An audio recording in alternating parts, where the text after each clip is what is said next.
Alright, greetings, well met, and welcome back to our part 3 for Rise of the Ranger, written by author Philip C. Quaintrell. I don't think I remembered to mention the author on part 2. My bad. We're gonna move on. We left off with the Queen of Elves herself, Adilandra, and when we last left off, there really wasn't much left of her expedition. They were ambushed pretty well by the Darker Kin, and every single member of her remaining expedition were either incapacitated, killed, or captured in some form or another. But for right now, the book is actually going to take us over to Corcanith, the School of Wizardry, the School of Magic. I don't think it's the only place where you can learn magic in Ilion, but it is definitely the place to be learning magic in the human kingdoms of Ilion. And we are introduced to a character by the name of Gideon Thorn. And Gideon himself is, say, 3 months shy of his graduation from the Academy of Corcanith. And it's made pretty obvious, pretty clear that he is a very adventurous, very passionate, and very skilled individual. He was head of his class in like his 3rd year, so on and so forth. And him and his best friend, Abigail, are actually going to substitute in for a class of 3rd year students. So a class of like 13-year-old aspiring wizards. And they're supposed to be learning meditation. And of course, Gideon's like the cool uncle. He's not going to teach them no meditation. He's going to teach them about wands and staffs, because apparently it's a big deal. Kind of like if you're in like an orchestra, what instrument are you going to play? Are you going to get that saxophone? Are you going to get those cymbals? You know, to them it's a big deal whether you go wand or staff. So he tries to excite the class by saying, yeah, forget meditation. We ain't doing that jazz. No, we're picking wands and staffs. And so they love that. But this scene here is pretty cool in my opinion, because as the first book in quite a long series, the author is going to use this scene of Gideon and Abigail teaching younger students as a way to explain magic rules and customs, I should say, in the whole world of Verda, that is the Echo Saga. And it's not just like a strict boring information dump. They actually get into like this, they take the kids to the auditorium and they're like, yeah, my staff, Gideon, and Abigail's wand have these benefits and these bonuses. And they literally just have like a magic battle right then and there. And they narrate the battle while they have it to explain to the kids all the benefits, the pros and cons of each weapon. And more or less the sum of it is Gideon says a staff can just be used as a natural weapon. You know, when in doubt, hit him over the head. And Abigail's argument is more or less stealth. You know, you could have a wand and people wouldn't even know that you're a magic user.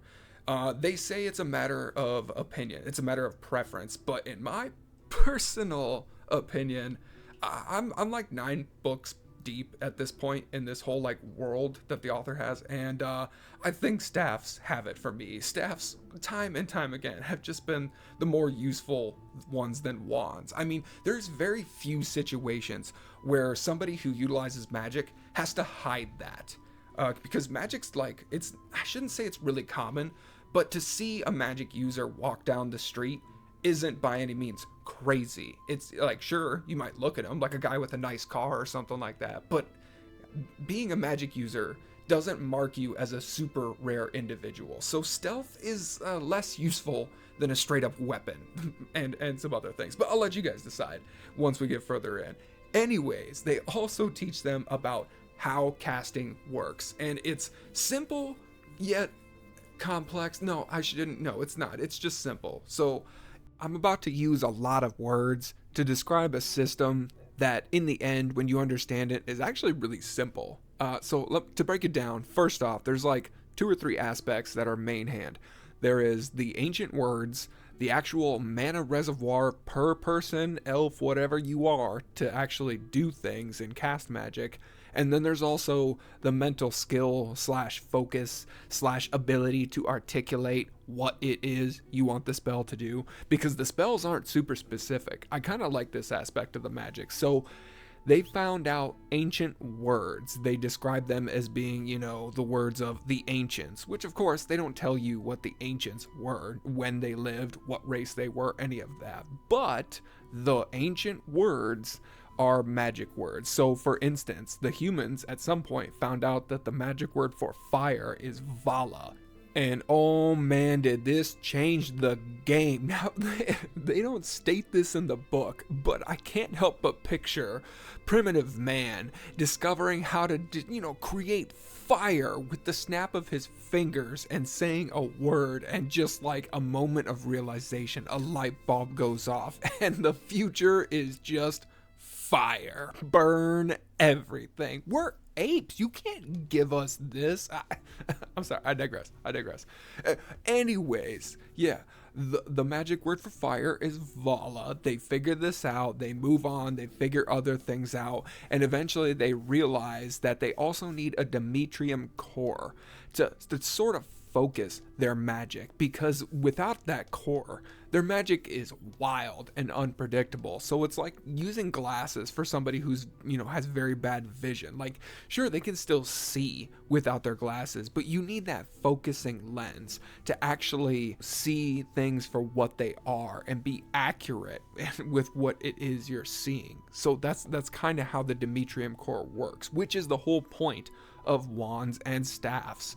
They house the Demetrium core. Call it a catalyst, call it what you will, but that mineral is what does the trick. So in reality, you could put a Demetrium core in just about anything, but the typical choices are a wand and staff.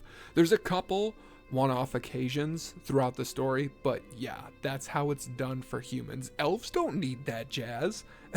Elves don't need no Demetrium core. They can just cast magic without that. And the other aspect to it, other than the magic words, the Demetrium core, is you have to have gas in the tank. Everybody has like their own personal mana reservoir, and humans don't got good reservoirs. You need to train that like a muscle, because like elves, for instance, I mean, they don't say this directly. I'm making the numbers up off the top of my head, but from everything I know and how much I've read, elves typically have 3 to 4 times the magic reservoir that a human does, which makes a huge difference.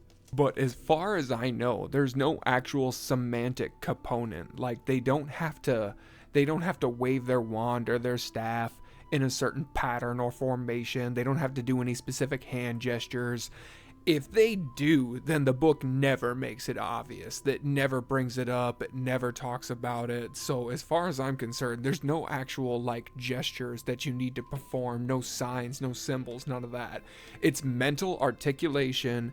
It's having the reservoir of mana to actually perform what you're trying to do, and having the mental focus and capacity of knowing what you're doing and how to do it. Those things combined. It sounds like a lot, but really it's simple, because you don't have to remember a specific spell or incantation or, diagram or any of that for a specific spell. Like fire, for example. Let's say instead of a fireball, you want a fire whip, you want a fire wall. It's all Vala. Vala is fire, but it's up to you with your skill and mental articulation to actually project what you want that fire's form to take. What do you want it to do? Fire, yes, but how? So I like that aspect of it. I really do. I do want to mention that there is a whole nother side to this coin of magic. That's like on the go spells, what I just described. Maybe combat spells, you could say. But there's a whole nother realm of spells, which is what I would call rituals. You need all these materials, you need these conditions, you need all these things, and it takes a long time. So that is a thing, but it's not really a thing until, I would say, book 4 and on is when you really start to get into that stuff. So we'll tackle that when it comes around, but for right now, it's out of our scope, and we're trying to keep it simple and explain as we go.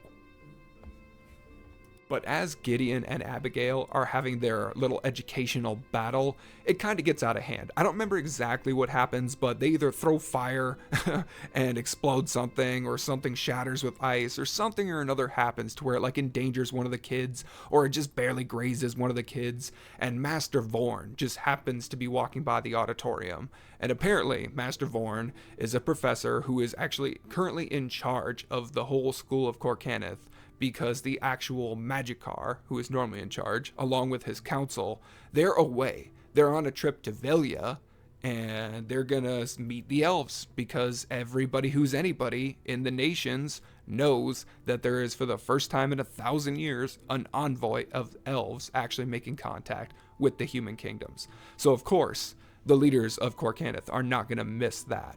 Okay, if I remember right, the Magikar is in charge of Corcanith, and then there's a council that's in charge of Dragorn, the city-state that more or less is the jurisdiction that Corcanith is in. I think that's how it is. And so while they're away, Master Vorn is in charge, and he is flexing that authority because he threatens to have Gideon and Abigail go clean Maliath's lair. And this is where we run into Maliath, the Voiceless. And he is the last known dragon in existence.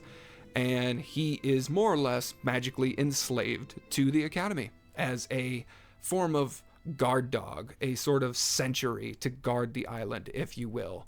Over 1,000 years ago, after the elves left, apparently the first major human kingdom to rise was led by this man named Galtion, I think, and he went to war with the dragons. I guess it was called the Dragon War. And after the elves had left, some of the dragons had stayed, and the remaining dragons ended up going to war with Galtion. And I will say, for somebody who, again, is over 9 books deep, this part of the lore, this part of the history gets me. Oh man, I'm gonna have a full discussion about this eventually when I get done with a couple of the books. You know, when people have when they're on the same page as me, I would love to have a discussion about this because the author does a great job of keeping everything really consistent and not having retcons, not having a bunch of other stuff. You know, you could tell he planned this pretty well, but this is one thing that just does not click for me. I'm thinking, no way.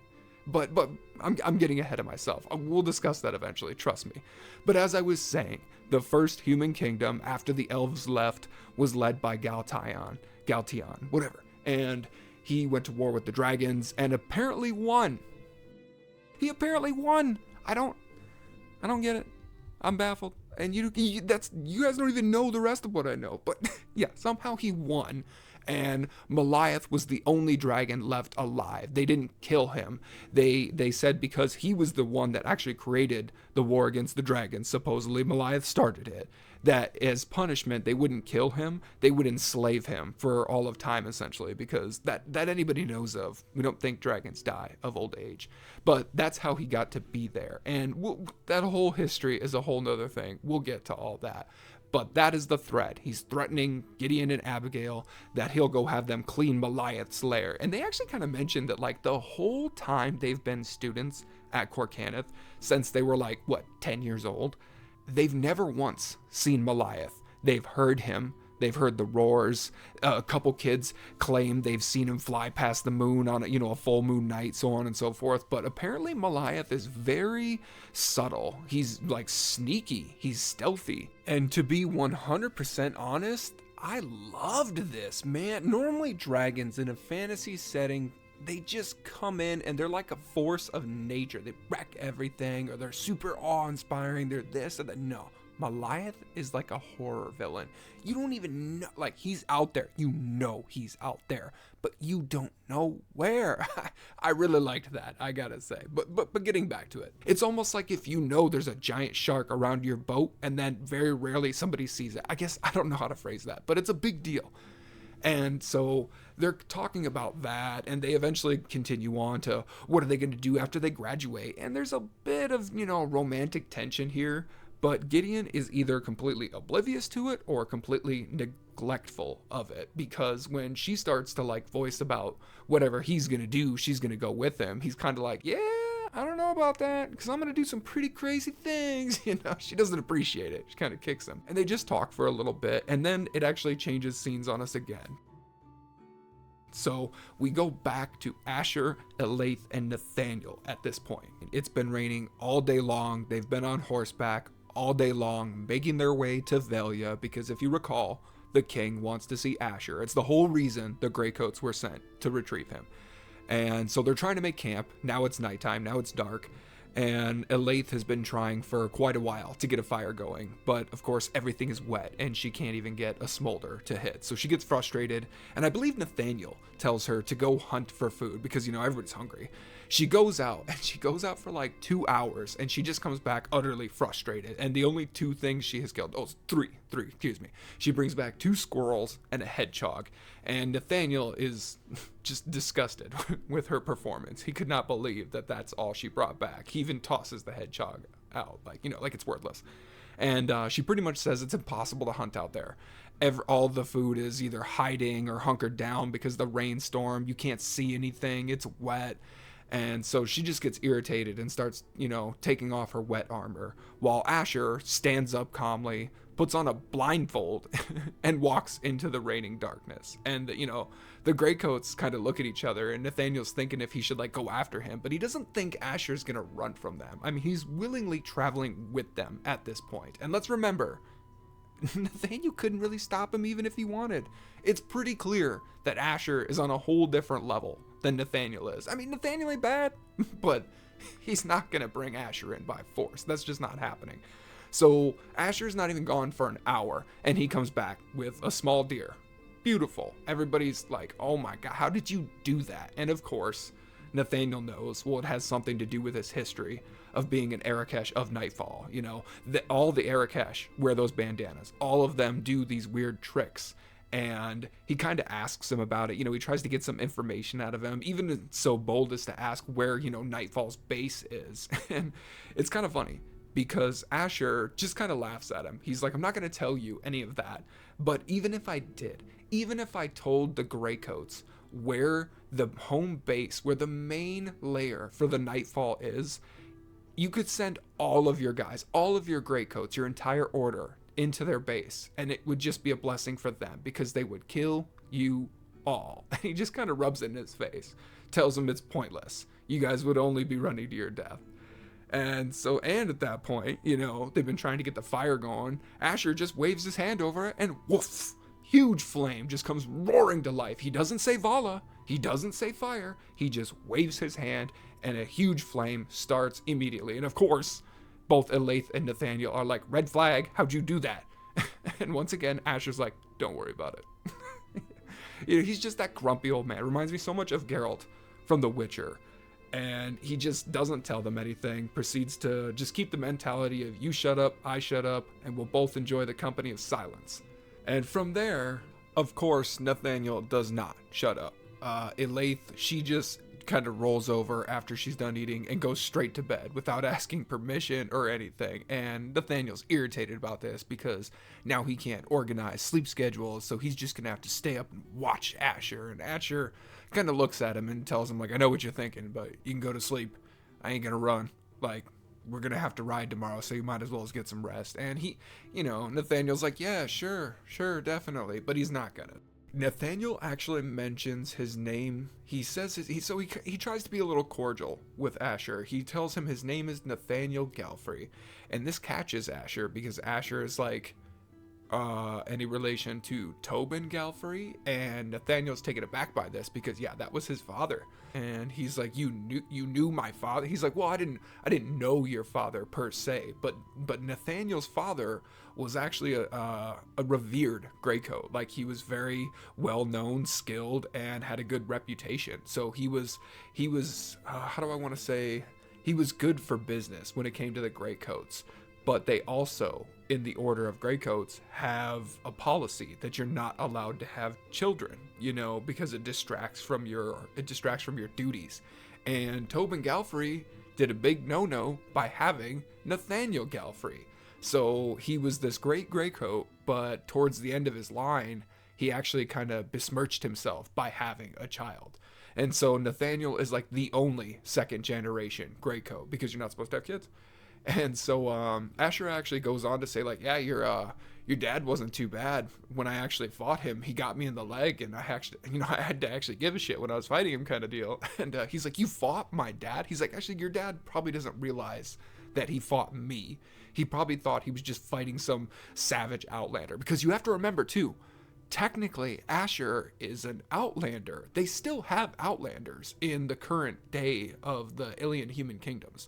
The Outlanders are more or less kind of like they're not darkerkin savage, but they're very tribal hunter-gatherer humans that still live in the moors, and so they're considered savage in as far as the other nations are concerned, so they're looked down on. In fact, Asher has like a tribal talon tattoo like under his eye. It's like a fang. Yeah, not a talon, it's a fang. And so that just automatically marks him as an Outlander, and so most people look at him and think he's just like a savage. So his father, Tobin Galfrey, had came across Asher at some point in time and fought him because apparently he was racist towards Outlanders. They both kind of, admit that one. And Asher kind of gives him credit, like, out of most Greycoats, your dad actually put up a really good fight. It didn't come to head. Like, neither one killed each other or anything like that. It seems to be that they just had some sort of a skirmish and then both went on their way. But Nathaniel is the black sheep of the Greycoats. He's not even liked in his order, so he doesn't really have much kinship with the Greycoats. He's not supposed to exist. He's a second generation Greycoat. There's not supposed to be second gens. So he's a stain on their order. Apparently, they've been sending him on suicide missions for as long as he can remember, because they don't really care if he dies off. They'd rather have him serve a purpose in his death. And I can't help but think that that is so shitty for Elaith, because she gets stuck with him. And she knows it too, because she does make some mention about getting stuck with, the black sheep of the Greycoats. So it's not a great start to her career as a Greycoat. She's a badass. She's from the southern lands, and go figure, just like in most landscapes, the north is cold and the south is arid, and the middle is kind of where they're at now, the forested green areas. But yeah, down in the south, it's rough. It's rough down there, so she's tough. But Nathaniel eventually works up to asking Asher why he left Nightfall to begin with, because every Arakesh of Nightfall that they know of has served until death. Nobody leaves that organization once they are indoctrinated, but Asher did. And of course, he did it in spectacular fashion, because him and a couple other of his fellow Arakesh were sent on an assassination mission to kill, I believe her name is Queen Isabella. I'll have to double check that. But she was ruler of Lyrian at the time, and that's like the central most kingdom of Ilion. It's mostly forest, to be honest with you. And he turncoated. Asher, for some reason only known to him, turned on his fellow Arakesh of Nightfall. He killed them, saving Isabella in the process, and then he just left. After that, he went on to evade the Arakesh. They came after him. I mean, we'll hear more about that, but he left and he just went off and became a Ranger of the Wilds, which is essentially like a Witcher that doesn't have mutations. It's just like a bounty hunter for monsters, because there's a lot of, as they call them, beasties. Doran, I love that guy. We'll get to him. Anyways, so he became a Ranger after he left Nightfall. But of course, when Nathaniel asked this question, Asher just pretty much tells him, like, that is a discussion for a different campfire. And he more or less tells Nathaniel to go to bed, because they got a long ride ahead of him tomorrow. And at this point, we move on to the next day after they've slept and been on the road again. And on the second day of their travel, the storm has only gotten worse. They've been traveling all day again in the storm for the second day, and they actually get to the point where they can almost just barely make out the outer gates of Velia itself. But they know that's still like 2 or 3 hours away. And the storm is apparently really, really bad. Like, there's trees coming down around them kind of bad. So the Greycoats essentially decide, no, we're going to make camp, even though Asher doesn't want to. And hold on, just real quick pause on the video here. Does anybody else agree with me that these things just aren't adding up? The math ain't happening here. So your 3 hours trip from the city still on horseback, right? But you can see the outer gates, so you must have mad good vision. But it's also storming so bad that it's like felling trees around you. So shouldn't that, like, limit your visibility? So these three things, I feel like they just can't coexist. Kind of like how, construction workers are like, oh, do you want it fast, cheap, or good? You got to pick 2 of the 3. You can't have them all. This just seems to me to be the situation. All right, my bad. Go back to the video. And they make camp. They try to get dry, and Asher, he notices, because Nathaniel tells Elaith that she can't relax until she does her drills. She has to practice her swordsmanship. And Asher notices that a couple of her moves are elven in nature, just a few of them. And he essentially asks them, like, how do you guys know elven swordsmanship? And Nathaniel's like, I'll tell you that if you tell me how you light a completely wet fire using magic without an ancient word and without a wand or a staff. He comes over and he lights the fire for him again. He tells him, he just, once again, he just waves his hand over it, doesn't say anything, no wand, no staff, and boom, lights the fire. And he essentially tells Nathaniel that, like, he doesn't know how he does it. He's just always been able to do it. Like, he does know a few of the ancient words, but he's never needed to use them. He can just cast his hand across whatever he wants to do, and normally it'll happen. The reader also knows at the same time he's staring at his ring. So, hint, hint, his ring does something miraculous, but he doesn't know, or he tells them he doesn't know how it does it. And you know what, to be completely honest, he doesn't 100% know. He's not lying. Like, he does have an idea of what's going on, but he has no idea how it came to be. Let's put it that way. Yeah. After they talk about that, they get on the subject of Asher's sword. He's got like this silver sword that was like forged by the dwarves, and it never loses its sharpness, and it's super cool. Because if I didn't explain originally, I probably did, but Asher's main weapons are, he has a two-handed broadsword, which is like his main go-to. Then he has that silver sword, which is like a one-handed short sword. Yeah, a one-handed short sword, and it's hourglass shaped. You know what I mean? And so that one he just kind of keeps on his back for tactical and emergencies. And then he also has a mechanical bow that folds up using an array of cogs and mechanisms. So when he's not using his bow, he can literally like flip a switch and it'll fold up and he can just put it away. So those are his main weapons that he uses, and his blindfold, if you want to call it a blindfold, because when he puts that on, he activates, the juice in his veins and he becomes like an extra badass. But so Nathaniel's asking about his sword. It's made of silver. Where did he get it? How did he get it? And then he asks, Asher can tell he's looking at his bow. So he's like, oh, you want to look at my bow? Because Nathaniel's an archer. You got to keep this in mind. His main thing is archery. Like, sure, all graycoats are taught swordsmanship as well, but Nathaniel is a naturally good archer. That's kind of like the role he plays. And so he's looking at the bow and he thinks it's like marvelous, and he asks if everybody in Nightfall has those. And Asher says, yeah, that and the blindfold are the only two things I kept. But while Nathaniel and Asher are discussing that, you can see Elaith off to the side. And of course, Asher, being the complete badass that he apparently is, he has some critiques for her training. And her response to this, because she's amazing, is put up or shut up. Like, don't you be over there telling me what I'm doing wrong. Get over here, duel me, and show me what I'm doing wrong. And he's like, all right, I can do that. And it goes pretty much exactly how you would expect it to. Asher, he puts her down every single time. She comes at him, I think, a total of 3 times, and each time he just puts her down and puts her down. And on the 3rd time, she actually gets pretty frustrated, and I think she, in her head, she's thinking to like just whip her sword at him or something like that. But everybody at this moment, they hear a twig snap in the dark trees, and Asher immediately knows what's up. Asher instantly berates himself inside of his head for not noticing sooner that they have been more or less now surrounded by a group of highwaymen. As they come out of the tree line, one of them begins the typical bandit spiel of, "Oh, look what we got here, boys." I'm gonna voice him as a redneck because that's like the only way I can picture it in my head. I'm doing it, going with it. And Nathaniel, credit to Nathaniel, he tries to flex his obvious graycoat status. He puts his hand on his sword and he tells them to be on their way. But the guy is not deterred at all. The guy, he says, "All I see here are the 3 of you and the 7 of us." And we can't pass up easy pickings when times are tough.